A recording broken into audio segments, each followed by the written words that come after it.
Thank you all for being here. My name is Natalie Oleas. I work with the Contra Costa Family Justice Center. You are in the Family Justice Institute training world. We have a little bit of a school that we run through our organization where we try and bring as many local experts as possible to talk about various topics surrounding interpersonal violence. And I'm so happy to have you all here this morning to share a little bit about Interpersonal Violence 101. A couple of housekeeping items before we get started.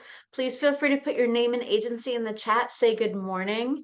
There will be a slideshow that I'll be working off of. That'll get sent to everybody at the end.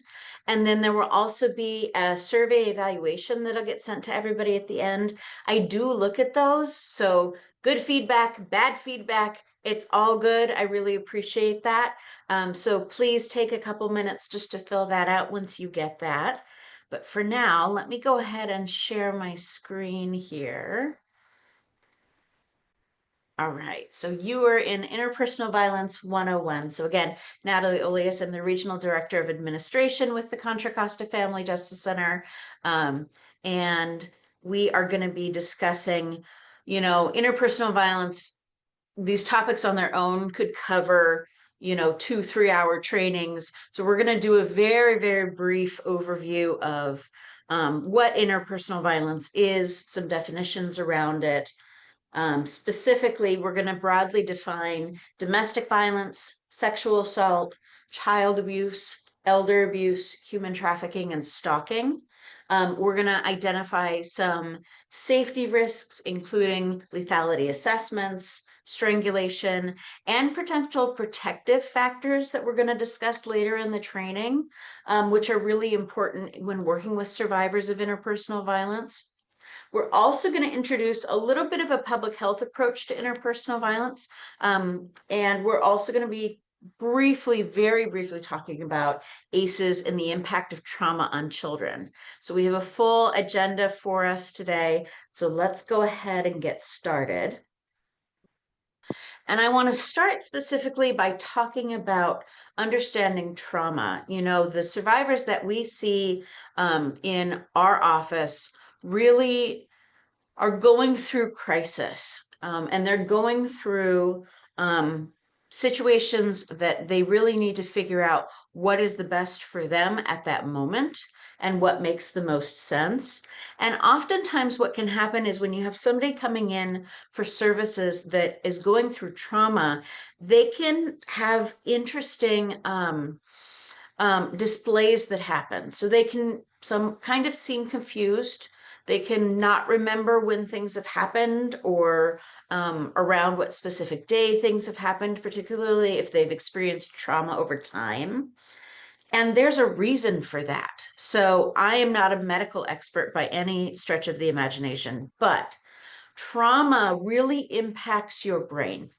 And when you have repeated trauma over and over and over, the part of your brain that controls your logical thinking, your being able to put things in a sequential, linear explanation, that's all that happens up here in your prefrontal cortex, so your forehead, right?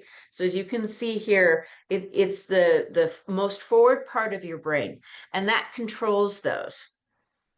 However, when you are put into a situation where you have to figure out if you're going to fight, you're going to flee, or you're going to freeze, that part of your brain takes a back seat to what's called the amygdala brain, or sometimes it's referred to as the reptilian brain, because you are in a situation where you have to make a quick decision and you're in survival mode.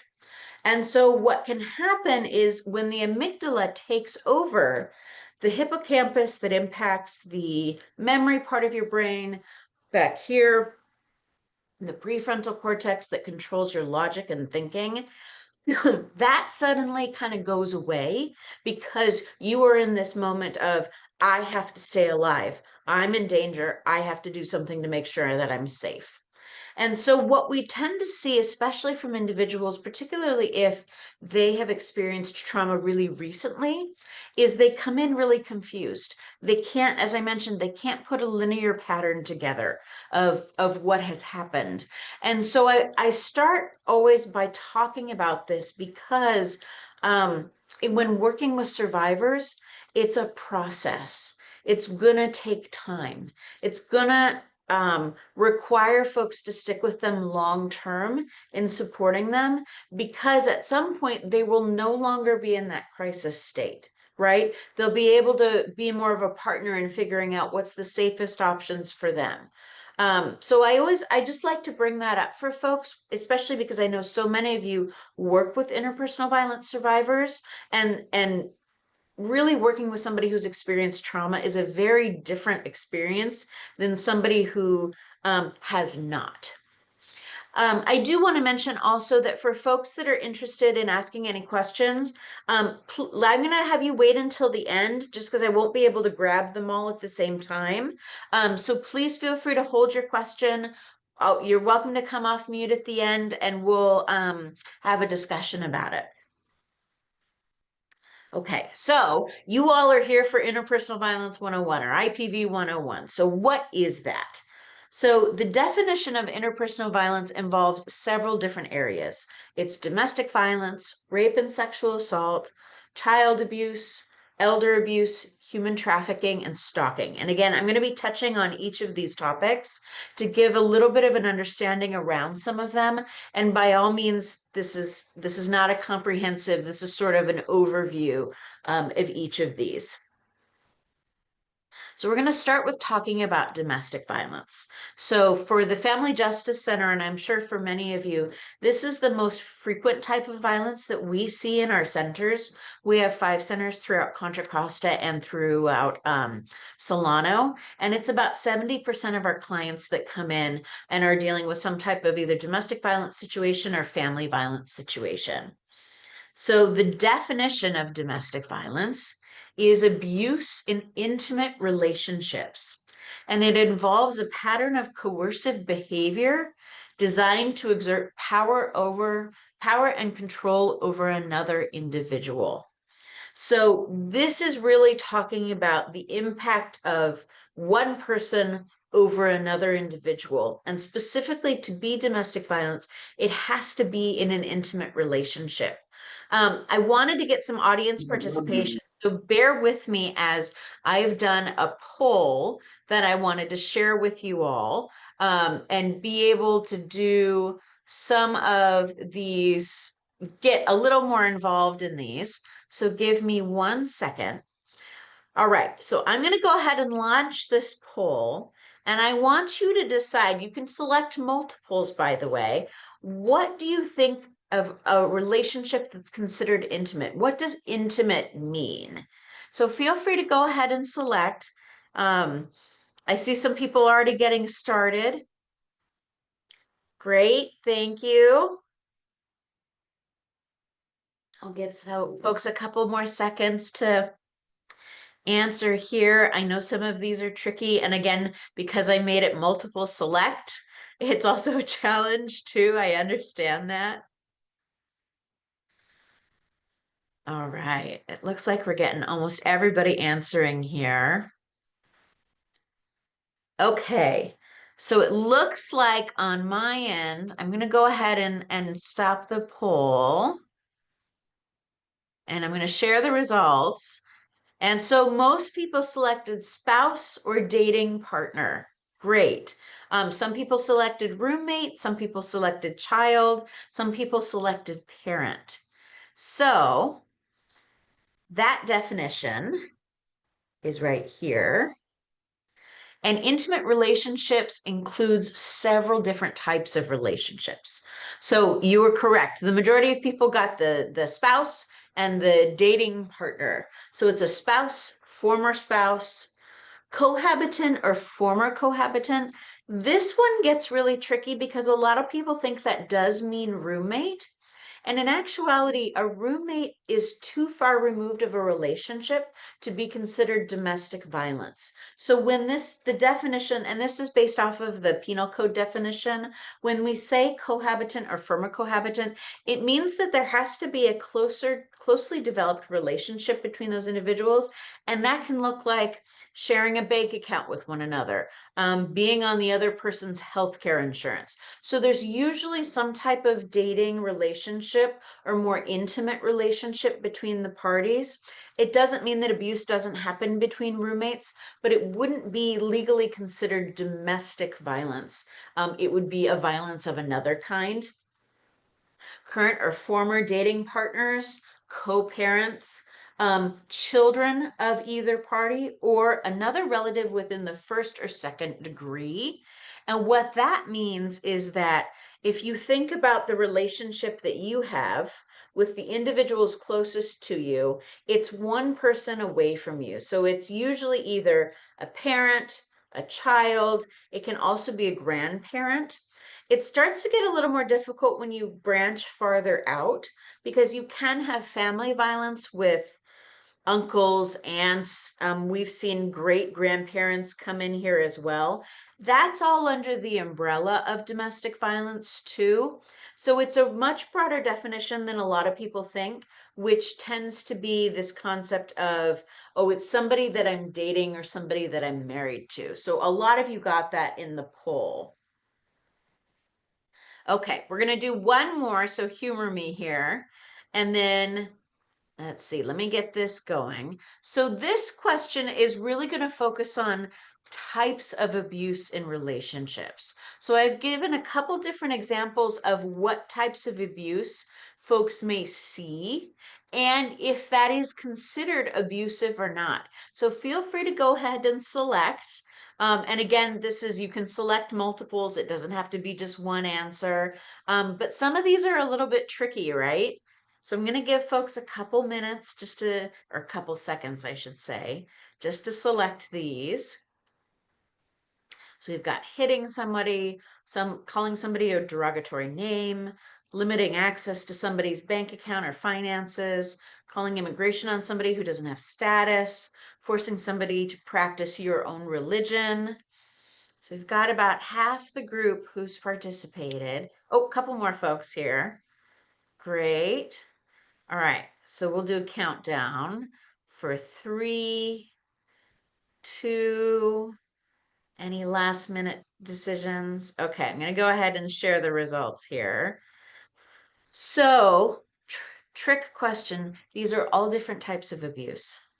So a lot of you got several of these correct, which is wonderful. So you're already knowledgeable about what types of abuse there are. So let's go through that a little bit more deeply. This is the power and control wheel.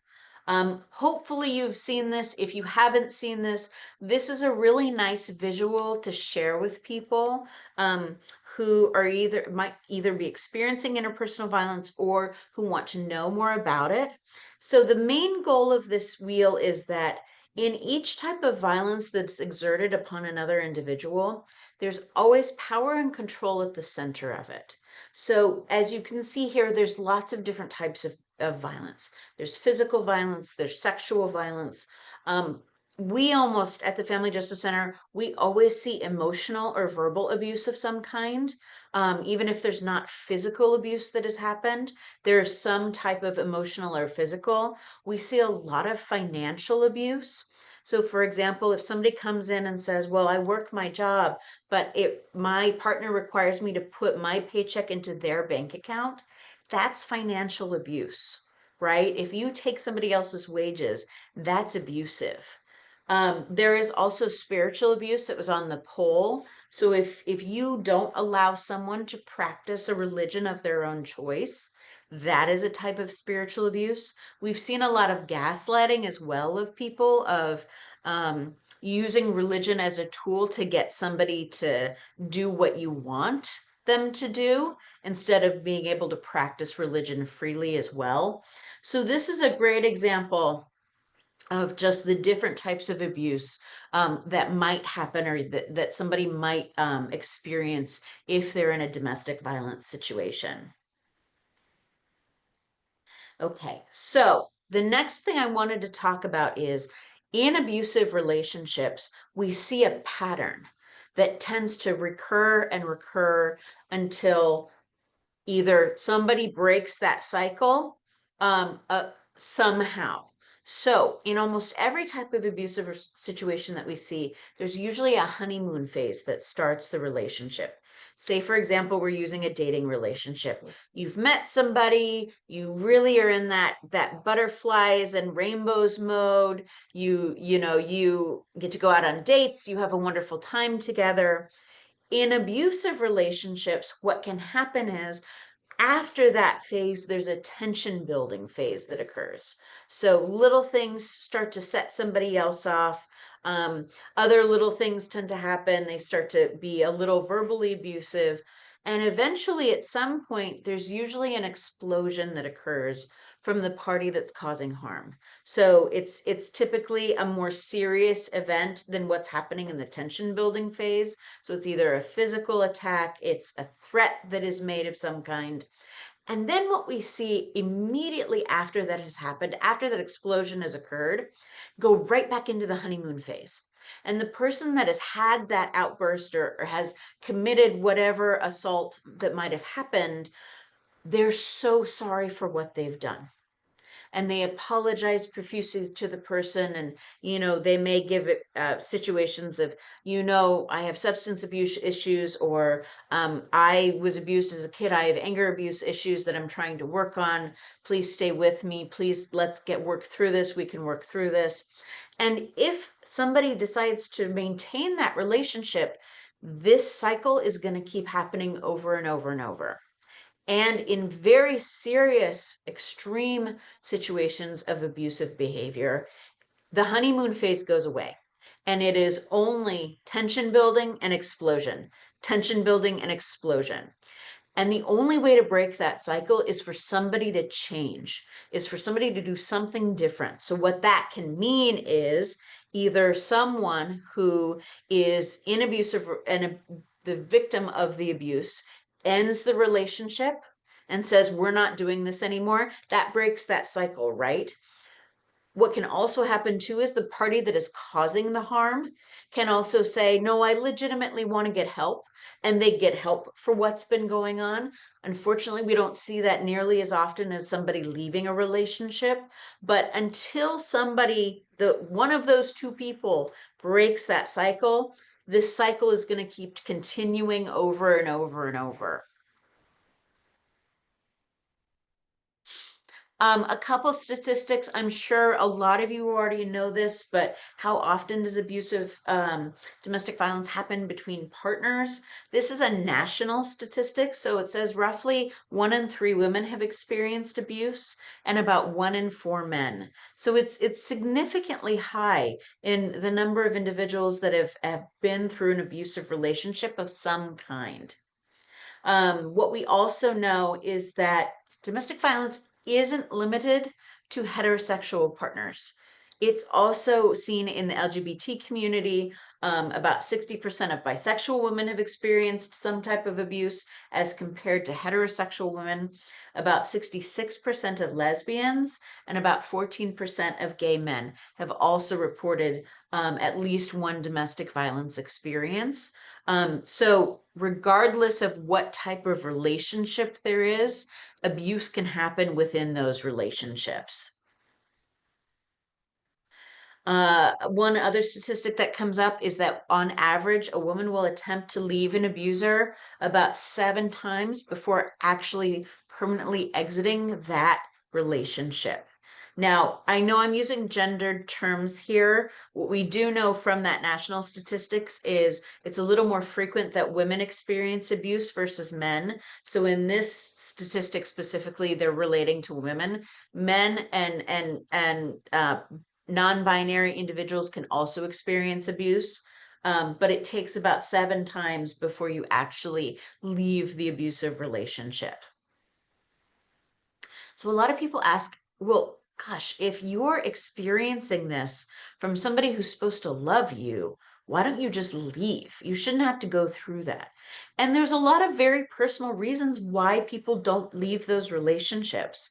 I would say almost the number one that we see, especially because we're located in the Bay Area, is because of finances.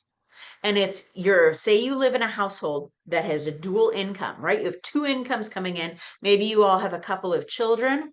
Now imagine you then leave that relationship, you're losing a whole one income, and then you have to provide for those two children on one income. In the Bay Area, that is impossible to do. And so we see over and over and over people who are staying in these relationships when they know they need to leave, they know they need to break them off, and they can't because of the financial situation that they're in. It doesn't allow them to be able to make that choice. We also know that there's a lot of lack of support from the one who is experiencing the abuse. Typically, abusive individuals tend to limit the contacts that the other party has. So they try to isolate them from their friends and family. And so when you get to a point of recognizing, oh my gosh, I'm in an abusive relationship, you've kind of been walled off from the people that you would normally go to for assistance. So that's another reason we see that there's just not enough support. You can't exit an abusive relationship on your own. You have to have some type of community built in, whatever that looks like for you. You can't do it alone. A couple other examples, there's threats to harm. We're also seeing a lot of threats regarding revealing immigration status. That was one of the poll answers. That is a form of abuse to keep somebody in a relationship, culture, or religion, and then, as I mentioned before, isolation for that individual as well. I know not everybody's from Contra Costa here, but I did want to put in a couple of our statistics locally. So this comes from the Department of Justice Open Justice Data Portal. Anybody can access it, which is wonderful. They don't have updated numbers for 2024. I went and looked yesterday just to see if they did. They do not. So for 2023, there were roughly about 3,200 domestic violence related police reports made to the 26 law enforcement agencies in Contra Costa County.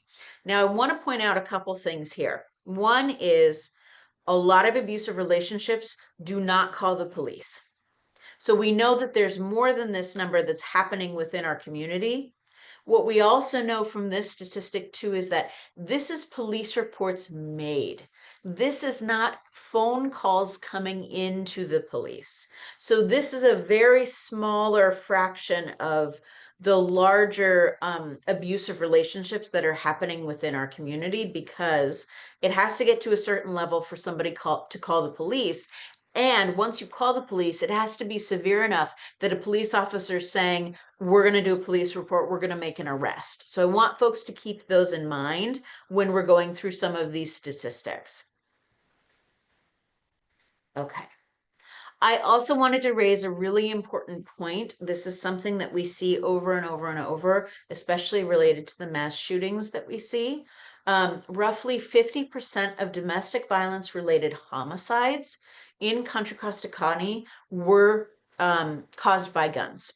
So 50%, right off the bat, we have about anywhere from 12 to 14 domestic homicides a year in Contra Costa County. The majority of those are caused by guns. What is also really important to note is that in roughly almost 50%, so about 46% of mass shootings, at least between 2015 and 2022, it started with a domestic violence incident. So that person started by either harming their family member before they went out and committed that mass shooting. So what we also know is that these are the most dangerous relationships or incidents for police to respond to, because of the volatility that happens if there's an abusive incident occurring. And if you put firearms into that, regardless of whether you love guns, you hate guns, whatever your stance is on that, when you bring a firearm into that volatile situation, it is more likely to cause a death. I wanted to share this with folks. This is a firearms relinquishment webpage that we have created in conjunction with several partner agencies, with the district attorney's office, with Contra Costa courts. And this tells people that if you have either filed a domestic violence restraining order or you have been the recipient, somebody has filed a domestic violence restraining order on you, that person, that restrained party, legally has to turn in any firearms that they have. And a lot of people don't know that. They don't realize they're not in compliance with that law. And so we tried to keep it very neutral for this page, about what the process is to turning in your firearm, whether you're the restrained party or whether you're the protected party. So feel free to look at this. Again, it's a little bit specific to Contra Costa County, but this law is throughout the state of California. So you should be able to find information on turning in a firearm if there's a restraining order in place as well. It's probably on your court website. That would be like the Judicial Council of California would be where I would start looking for that. I also wanted to raise a really important point, is that strangulation, non-fatal strangulation in relationships increases the likelihood of being a homicide victim or attempted homicide victim by 700%. So what does that mean? So that means that if you have been strangled in your relationship, you are at much higher risk of being killed by that partner or that person that was strangling you. And so anytime somebody comes into our office and says, I was strangled, we know that that's an automatic, this is a very high risk situation. We need to get medical involved. We need to make sure that that person is okay, because if you've been strangled, it means that air and oxygen has been cut off from your brain. That can cause a stroke.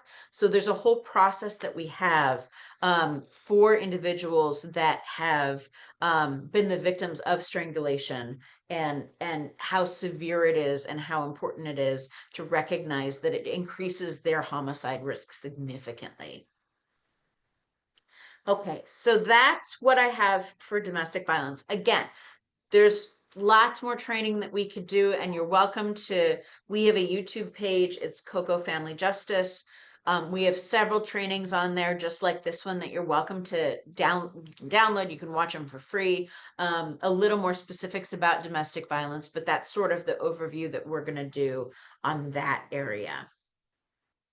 So I want to segue into child abuse.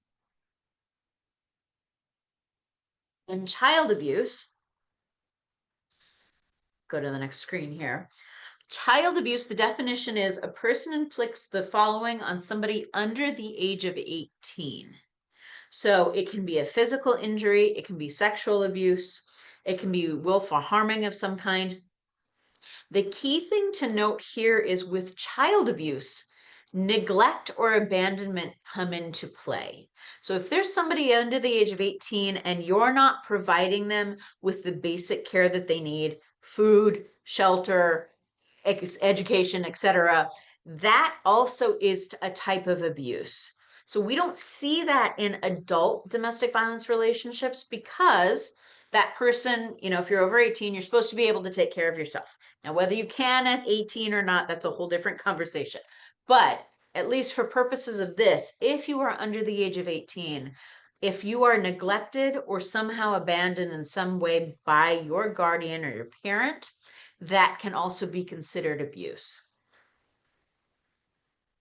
I also want to point out that children who witness domestic violence can suffer severe emotional and developmental difficulties that are similar to children who were the direct victims of the abuse. So one of the things that we always talk about with our clients is if there are children in the home, regardless of whether they are directly experiencing the abuse or they are witnesses to some type of abuse, they can have the same emotional reactions or developmental delays, regardless of whether they witness it or whether they experience it on their own. What we also know is that a lot of times people will say, oh, well, but the kids were in the other room, or the kids were asleep, so they didn't hear it. Kids always know. And we kind of have to have that conversation with parents a lot, or guardians, and say, you know, I understand that you were trying to protect your child, which is a really good instinct, but children know what's going on in the home. They're not dumb, right? They know if something is wrong in that home, and they know that trauma. They know that something doesn't feel right within that setting as well.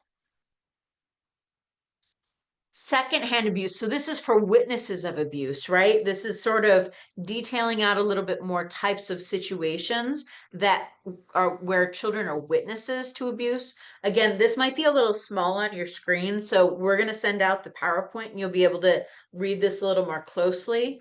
So one of the things that we know is that abused children or witnesses can learn extreme behavior. They definitely see and hear violence. They can have this feeling of being powerless. I know a lot of times we have families that come in here and the children are extremely attached to their parent. They do not want to leave their parent for anything. That's something that we see pretty frequently in our office as well. In Contra Costa County, for our Children and Family Services, or our CPS gets about 713 referrals a month. So these all have to be investigated, right? Not all of these end up leading to a response of this is an abusive relationship. We have to remove children out of the home. But there's a substantial amount of referrals that get made each month for, and this is mostly for mandated reporters, so teachers, therapists, doctors, law enforcement, etc., that we're seeing coming in to the hotline or through faxed referrals.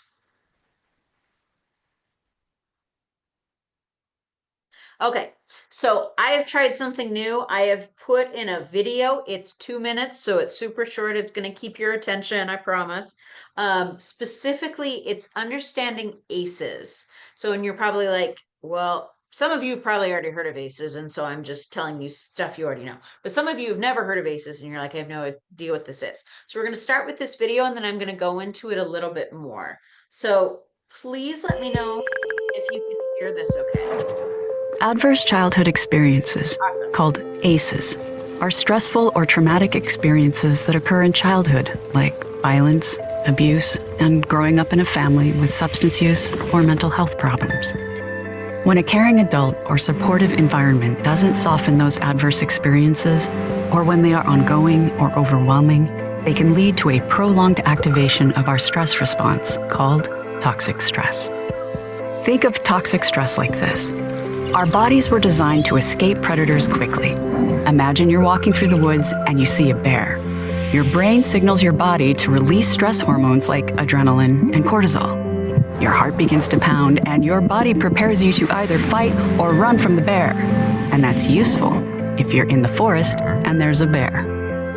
The problem is when children face threats to their physical and emotional safety, and this system is activated over and over and over again. What was meant to protect you begins to do the opposite and becomes damaging to your health, creating long-lasting wear on your body and brain. Children are especially vulnerable to the effects of ACEs and toxic stress because their brains and bodies are still developing. The toxic stress from ACEs and other adversities such as poverty, racism, discrimination, and natural disasters can disrupt the normal functioning of vital bodily systems. Simply put, toxic stress can result in long-term mental and physical health conditions.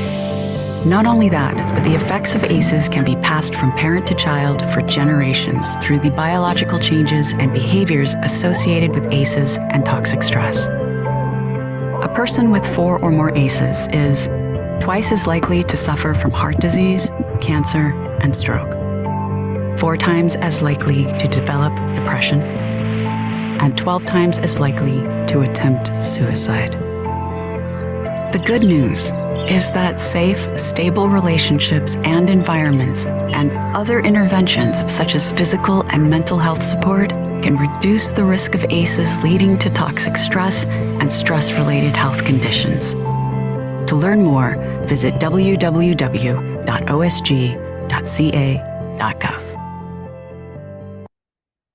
Right. I thought that was a really good way of giving an overview of what ACEs are. So ACEs are adverse childhood experiences, as the video just mentioned. I wanted to share with you the different types of abuse or adverse childhood experiences that someone might experience. So it can be physical or emotional abuse, sexual abuse of some kind. As I mentioned, it can be neglect of a child, or a larger household dysfunction. So if you have someone in your home that suffers from mental illness, if you have a relative that's been incarcerated, even if there's been a separation or divorce, that is a traumatic impact that happens on children, right? And that stays with them. And so, as the video mentioned, if you start to experiencing several of these in your childhood, you are significantly more likely to have mental health and physical health complications as you get older because your body is in that constant trauma response state. So, as we know, many adults have ACEs, even if it's just one. You might have only experienced one. That still is an adverse childhood experience. Children who are in homes that have domestic violence have more ACEs. They have a higher score on ACEs. And as I mentioned, it can lead to addiction, premature death, lots of health consequences as well. So this all sounds horrible, right? The good thing is there's a way to counter it. So as the video kind of hinted a little bit, if you are surrounded by relationships at some point that allow you to develop resiliency, you can counter those mental health and physical health effects of adverse childhood experiences. So if you have close, loving, caring relationships with adults, if you have a caregiver who understands positive parenting skills, if you have a sense of purpose in your life, if you're able to connect on with healthy relationships in your community and other families, those all counter the impacts of ACEs.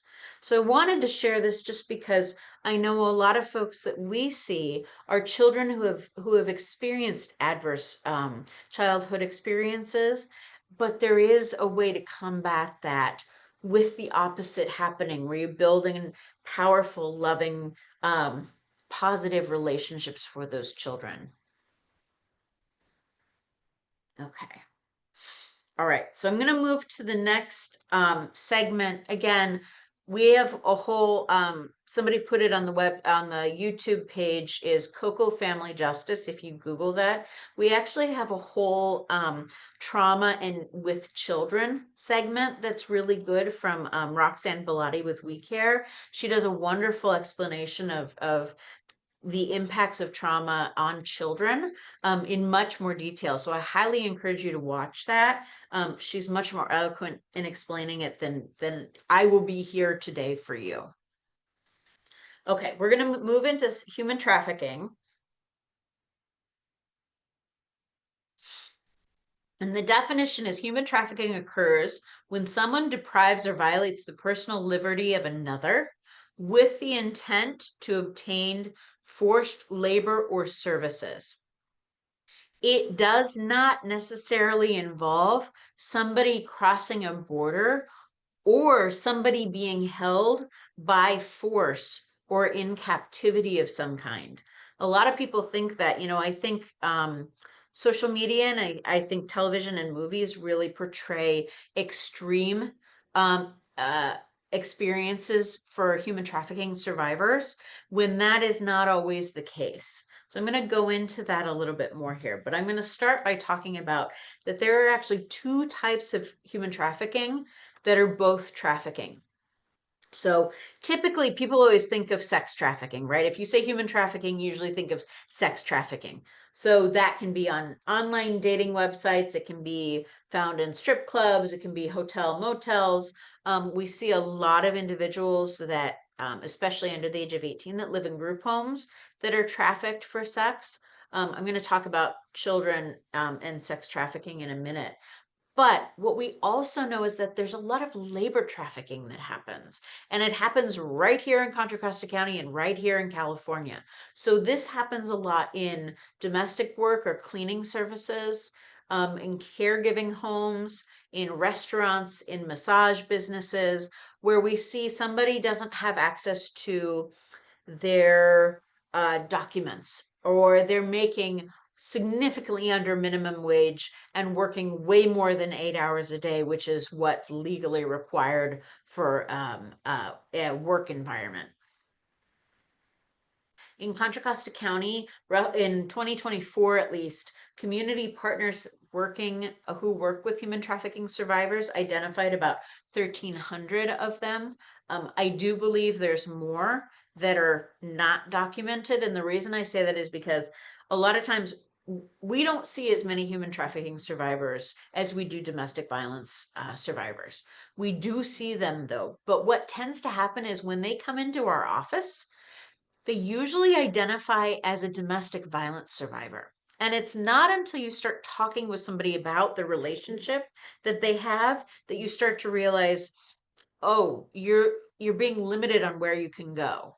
Oh, you don't have access to your license. Oh, you are required to keep a phone or required to check in with somebody. And there's little things that you start to notice that don't add up, that are not in abusive domestic violence relationships. They're much more related to human trafficking. So as I mentioned, I was starting to talk about indicators, right, of what you might see from a survivor of human trafficking. So this is broken down in between sex trafficking and labor trafficking.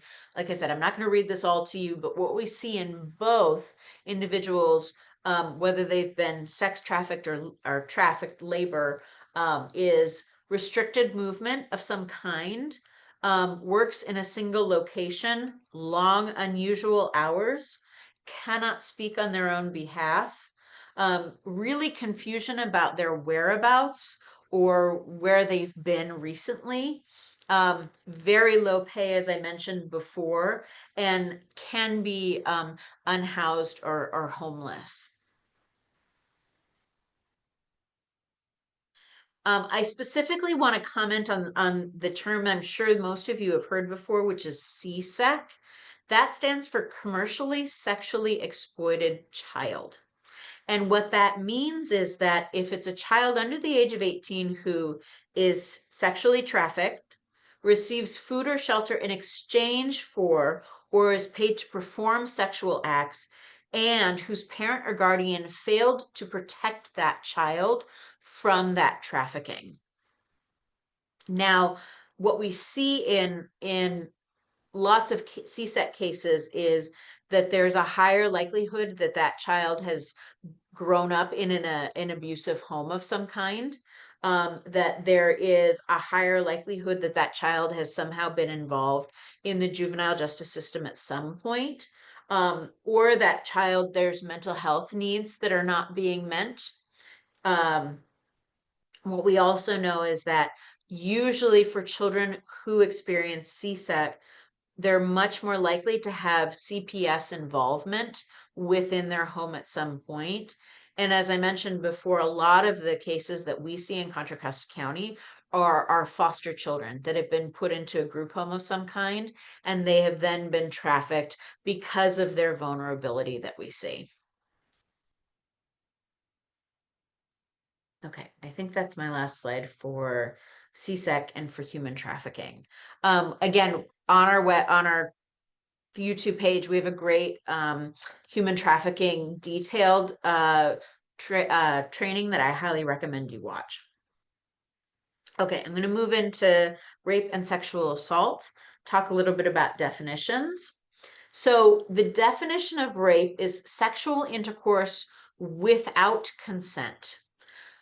Somebody cannot consent to something when they lack the capacity to give consent because of intoxication of some kind, or they're unconscious or unaware of what's happening.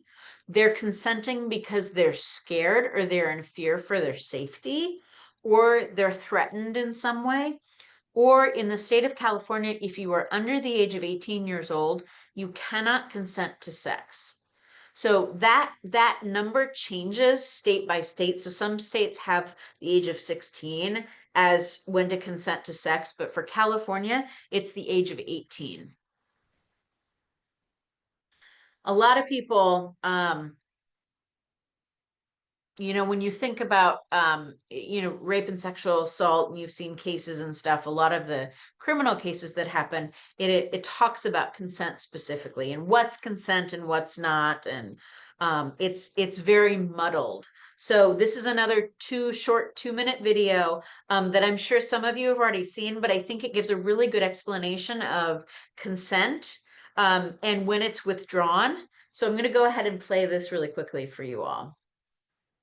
If you're still struggling with consent, just imagine instead of initiating sex, you're making them a cup of tea. You say, "Hey, would you like a cup of tea?" And they go, "Oh my God, I would love a cup of tea, thank you." Then you know they want a cup of tea.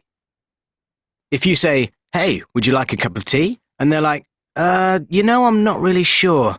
Then you can make them a cup of tea, or not, but be aware that they might not drink it.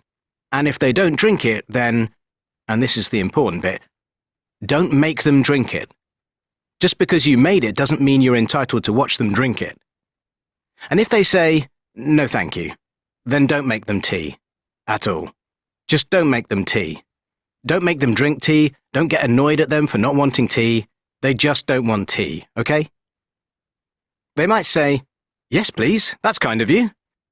And then when the tea arrives, they actually don't want the tea at all. Sure, that's kind of annoying as you've gone to all the effort of making the tea, but they remain under no obligation to drink the tea. They did want tea, now they don't. Some people change their mind in the time it takes to boil the kettle, brew the tea, and add the milk. And it's okay for people to change their mind, and you are still not entitled to watch them drink it. And if they are unconscious, don't make them tea. Unconscious people don't want tea, and they can't answer the question, "Do you want tea?"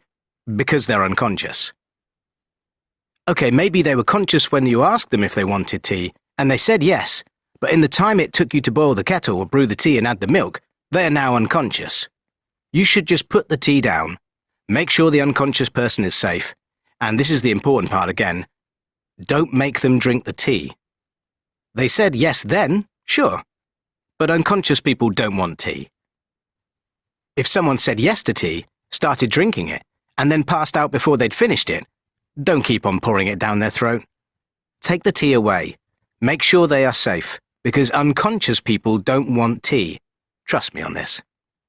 If someone said yes to tea around your house last Saturday, that doesn't mean they want you to make them tea all the time.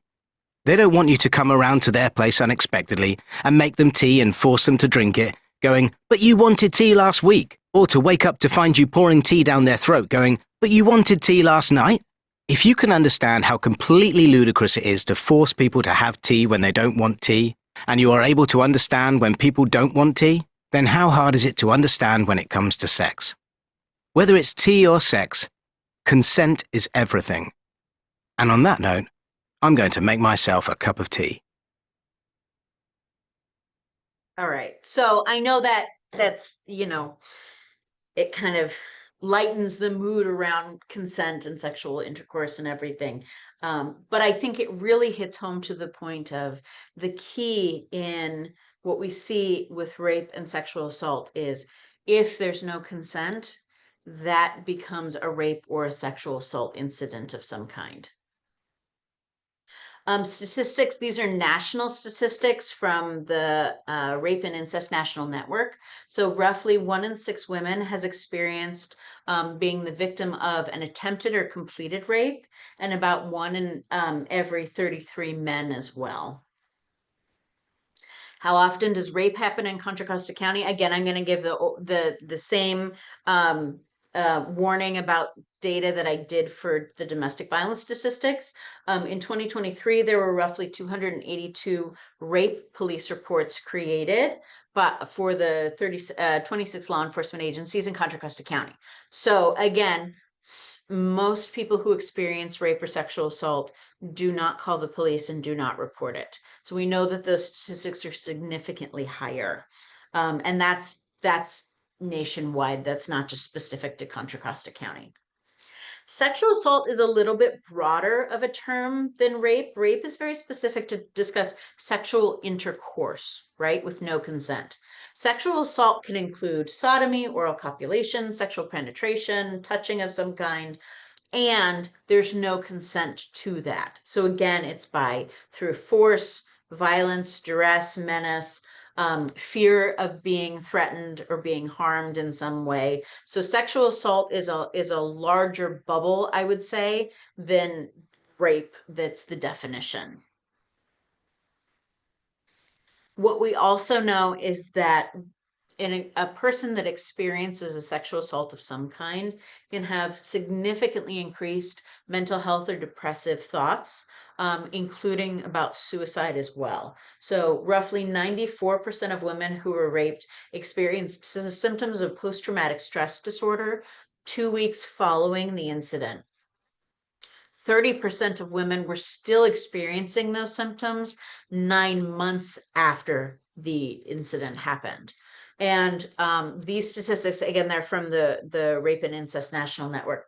33% of women who were raped contemplated suicide, and 13% did actually attempt suicide. So we know the impacts are severe and extremely traumatic.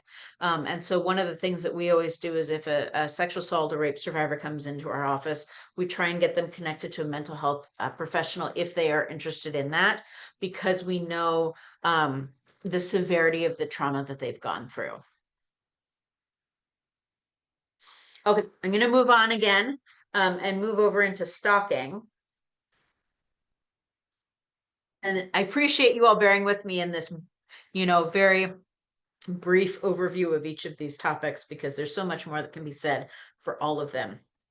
So stalking is a pattern of behavior directed at a specific person that would cause a reasonable person to feel fear. So the reason why I highlighted the word reasonable person is because it's a legal term of art, which always gets tricky, right? But what that means is that if you were looking at trying to make a police report or trying to prosecute somebody for stalking, the actions of the person doing the stalking have to have put a reasonable person, so a generic, normal person, in fear. It can't just be the victim themselves. And so that's the standard that we're utilizing. And so a lot of times what'll happen is if victims call the police to report stalking, they may or may not be believed, because to a reasonable person, that behavior might be unusual, but not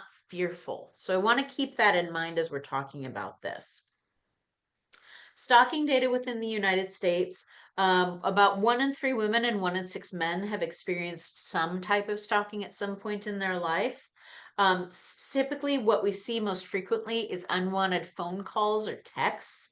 They're being followed, they're being watched in some way, they're getting gifts of some kind that they didn't request, they do not want.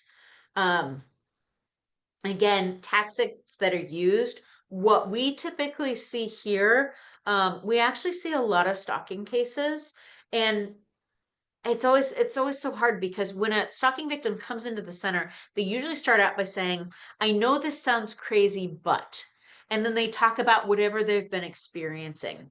And it's typically repeated behavior of some kind. They get spoof calls from lots of different phone numbers. They get hundreds of text messages. We're working with a stalking victim that gets at least 150 text messages a day from the person that is stalking her, and she has changed her phone number several times, and he still figures out that phone number.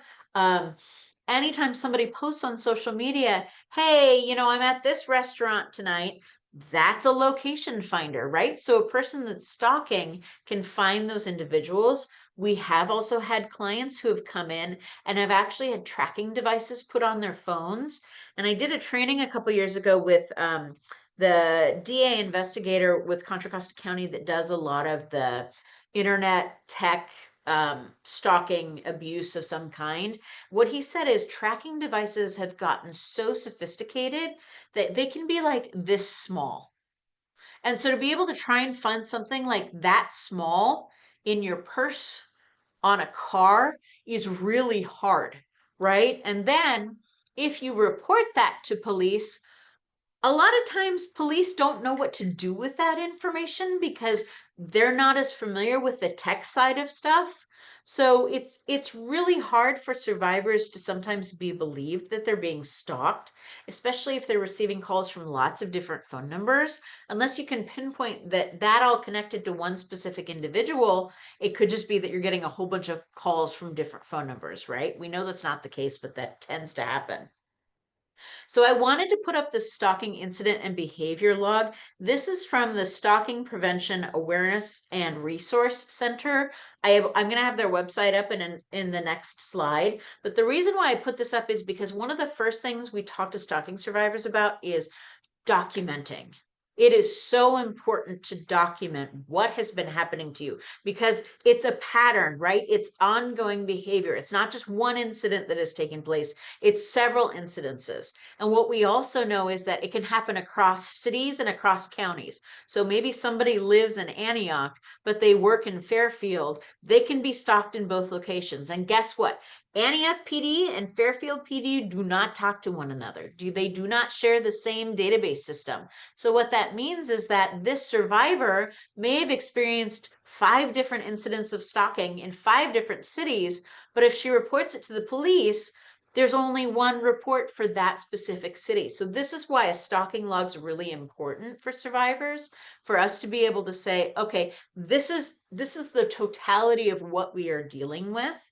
And this really helps police when you make a stalking report put together instances of abuse that can eventually get turned over to the district attorney's office. So again, this is the stalking, they're called Spark Stalking Awareness Resource Center. They're wonderful. They have great, that's where I found the stalking log. They have great other resources that you can look on their website. So I highly encourage you to do that. Okay. I'm going to switch gears just a little bit more. I'm going to go into elder abuse. So elder abuse within the state of California is when someone commits elder or dependent adult abuse, it's because they are willfully causing or permitting an elder or dependent adult, that's a key factor, to suffer physically or mentally, commits theft, embezzlement, forgery, fraud on that individual, or falsely imprisons that individual.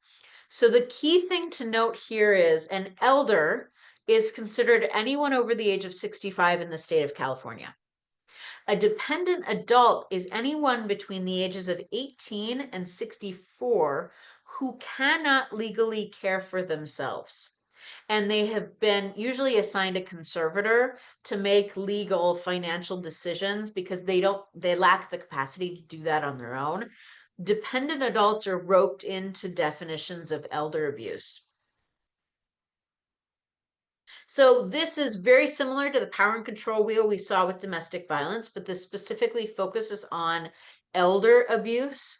And the thing that's really important to note here is, like we saw in child abuse, where child abuse, if you are neglected or abandoned in some way, that can be considered abuse, versus if you are an adult who can care for yourself, if you're neglected or abandoned, that's not abusive because you can take care of yourself.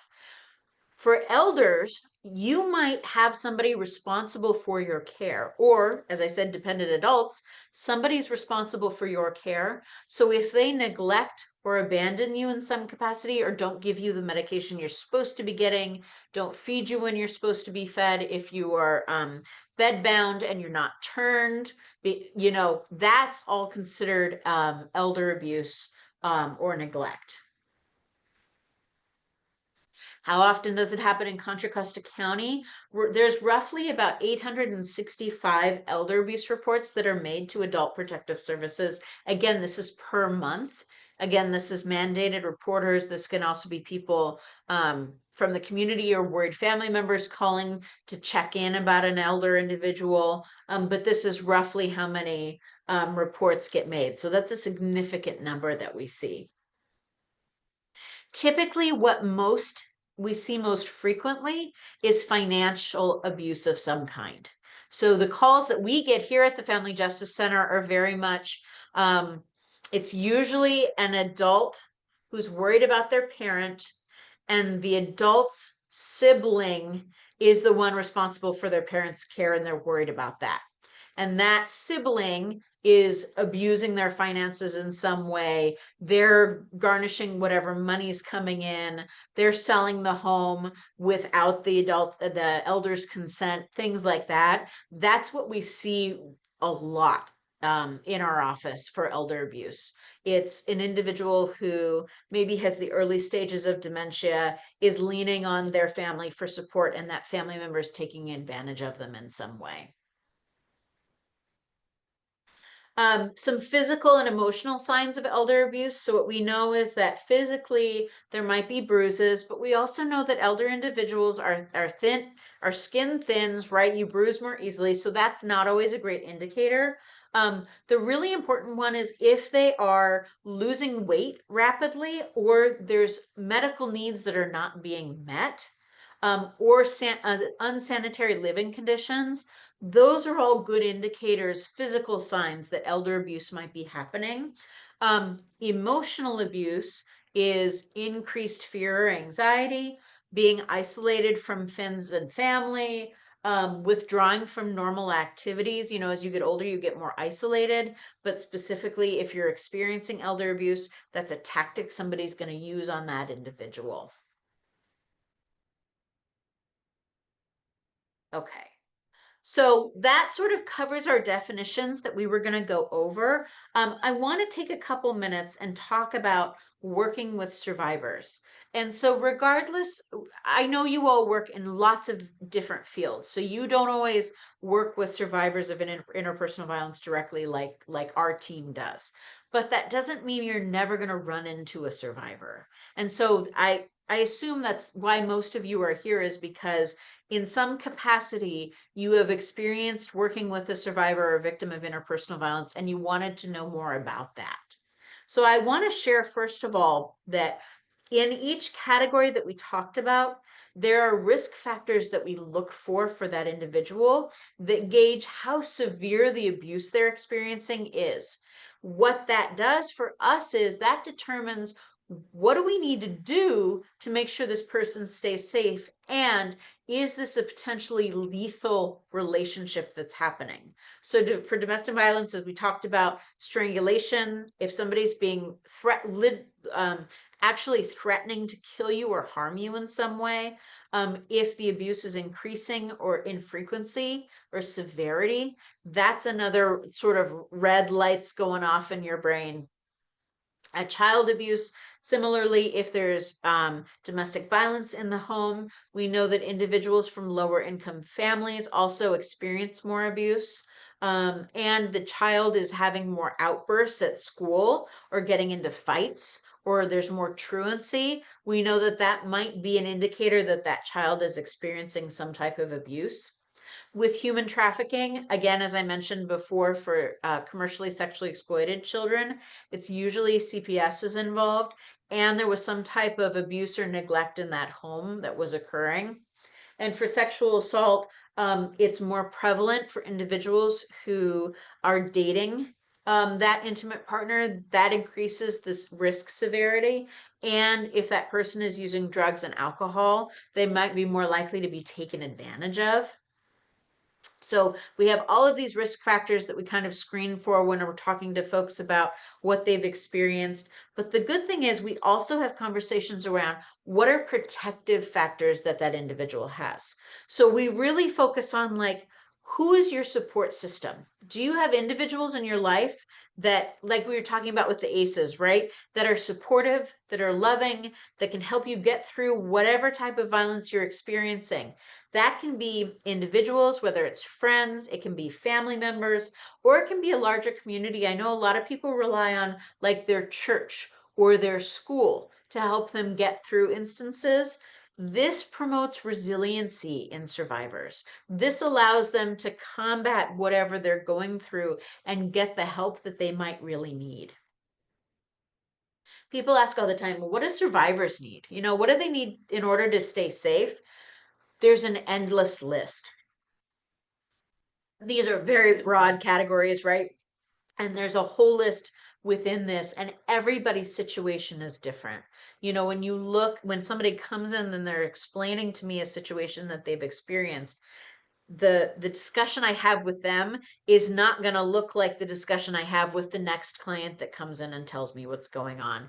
And that's okay. We just need to work with, okay, where are the people in your life that are safe for you to talk to about this? So for example, if it's domestic violence relationship and you can trust your coworkers that, you know, if somebody shows up, they are not to let them in that building. Tell your coworkers, you know, whatever it is that's going to keep you safe, we want folks to do that. So why a family justice center? Why do we need a family justice center anyways? You know, we have lots of amazing resources throughout Contra Costa County, for Solano County, for all the counties in California. But one of the reasons was because a lot of times victims were experiencing this. They were going to get help, and at each point that they went to go get help, they were told to go somewhere else too. So, for example, say police came to somebody's home over the weekend for domestic violence, and their response to a domestic violence situation, and that person ended up getting arrested. The person that was causing harm ended up getting arrested. That police officer is going to tell that victim, you should really get a restraining order. The police are not going to help you do a restraining order. They might give you a really temporary one, but a long-term one, they're not going to help with. You have to go to court for that, right? And court is located in Martinez, right? So you may live in Antioch or Pittsburgh or wherever. You have to drive to the courthouse, fill out the paperwork, file the paperwork, get the person served, and then maybe at the courthouse when you're talking to the clerk about serving and all that stuff, that clerk says, oh, you should really go get some services through STAND, which is the domestic violence agency for our county, the crisis agency. STAND isn't located in Martinez, STAND's in Concord, right? So you see the pattern that I'm going through, right? All of a sudden, it is on the onus of the victim to go to these all of different wonderful resources that are available in the counties that we work within, but it's the responsibility of the victim to go get that help. And so why we created the Family Justice Center was because we wanted it to look like this. We wanted victims to be able to go to one location where they could get all of those services. And what we also know, remember when I first started talking and I mentioned about trauma and clients that are experiencing trauma? They don't think in a linear fact pattern. They don't absorb information that you're telling them because they're still in that crisis state. So if you then approach somebody who has this experience and you give them 5 phone numbers to call, how likely is it that that victim's going to call those numbers? They're not, right? But if they have one point of contact who can connect them to all of these resources, the likelihood is, you know, if we're doing our jobs right, you're going to get more help and you're going to get the help that you need. And one of the things that we really try and do is both crisis support, which is sort of in the middle of the center, but also talking about long-term safety with people, which I really don't think we do enough with victims of interpersonal violence, and talking about like, what can we do to make sure that you're safe long-term? That not only are you safe, that you're actually able to thrive. And so that's really why we focus on these 4 core tenets in the programming that we run is health, building community, education and training of some kind, and wealth of some kind. If you have solid points in these 4 areas, you are more likely to be in safe and out of interpersonal violence relationships or situations. And that's what we want for survivors. We want them to get to the point where they have stability and they're thriving in their lives. That's the hope for us, right? That's why we do the work that we do. A little bit about the programming that we have. And this is kind of true for all family justice centers in California. So if, say, for example, I know some of you are not from Contra Costa County, there's mental health resources available for survivors. The wonderful thing about the mental health resources that we have, you do not need to know all these, by the way. We have now people called navigators that can help connect clients to these resources, is that they're all free and none of them bill to insurance. So what that means is it doesn't matter if you have insurance or not, you can utilize this resource. So it's a wonderful way to connect survivors to the mental health resources that they're really needing. Similarly, we also have a telehealth program that allows survivors to get connected to an actual emergency department trained doctor. And it doesn't have to be related to an injury experienced in an abusive situation. It can be anything. It can be that a client's coming in, they want a restraining order, and they also have a cold that they want to see their doctor with. You know, they want to talk to a doctor about because they haven't felt good. So we're able to connect clients to those resources. And again, this does not bill to insurance. So it doesn't matter if you have insurance or not. We can get you the appointment usually that same week. We can book the appointment ourselves directly with our navigators. And we can also get prescriptions written for clients who are needing that, or lab work done for clients that are needing that. So this is another wonderful resource that we have that I wanted to share with you all, because I think it's really important to, particularly now with everything going on in the world, not only could you be experiencing abuse, but you also have this sort of crisis that's externally happening in the world too. To be able to have these resources available that are free of charge, regardless whether you have insurance or not, we think is really important to be able to do. So, as I wrap up, as I'm coming to an end, I have homework for you. I will never be able to check if you actually complete this homework, but I strongly encourage you to do it. I really want you, now that you have sat through this presentation, you now can sort of start to pinpoint little indicators of, oh, that kind of sounds like abuse in that relationship. Oh, this person doesn't have access to their own funds. Is that a type of human trafficking? You now can start to do that when you talk to individuals, when you talk to colleagues, when you talk to clients or patients that you work with. So I strongly encourage you to tell your colleagues or your friends or your family about our resources, because I will never be able to talk to all of the people that you have networked. You all are going to talk to so many other people I'm never going to be able to make this presentation to. I want to share a quick story about somebody who came to our interpersonal violence training a very long time ago. She is a therapist with Contra Costa Behavioral Health. And she did this training when we were pre-COVID and I was still doing them in person. And we went through all of these interpersonal violence experiences, and, you know, I was talking about human trafficking. And about 6 months after that training that she did, she called me, or she sent me an email, which you are more than welcome to do. My email's right there. And she said, Natalie, I think I just had a patient who's a victim of human trafficking, but I want to talk with you about that. And she said it was because of that training that when she talked to that individual, she was able to start pinpointing, this sounds odd. Like, there's certain things that you're telling me that's weird. And she remembered from that training. So what I really strongly encourage you all to do is, you probably won't remember who I am. You're probably not going to remember a lot of things that are in this training. But if you can take away the core tenets from some of it, that may help another individual at some point in your life or in their life. So that is my presentation for today. I sincerely appreciate you all being here and doing this training with me. I'm happy to take any questions that you might have. You can throw them in the chat. You can come off mute, whatever you prefer. And as I said, we'll send out the slides to everybody so that you can read some of those smaller font ones. And also the evaluation, because as I mentioned, I read all of them and I take that to heart. So if there's things that I'm doing that I'm not doing very well, I want to know about that so I can improve on the next Interpersonal Violence 101 that I do. So are there any questions that folks have for me?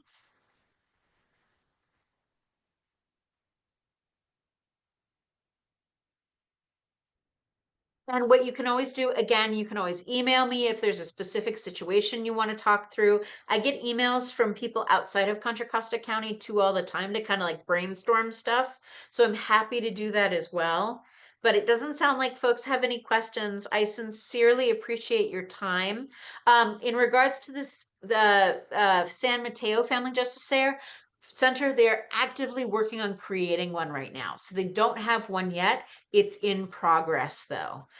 Cora is a really good resource to start with in San Mateo, though. So if you have questions about domestic violence, I highly recommend reaching out to them. But yes, there's 55 counties in the state of California. About 27 of those have family justice centers, so about half of them, and mostly the larger, most of the Bay Area counties, except for San Mateo and San Francisco, have family justice centers that you can get connected to for survivors. Thank you all so much for being here. I hope you have a wonderful Friday and have a wonderful Father's Day weekend. It looks like it's going to be great weather, so enjoy your time. But I really appreciate you all being here. Thank you so much. Thank you.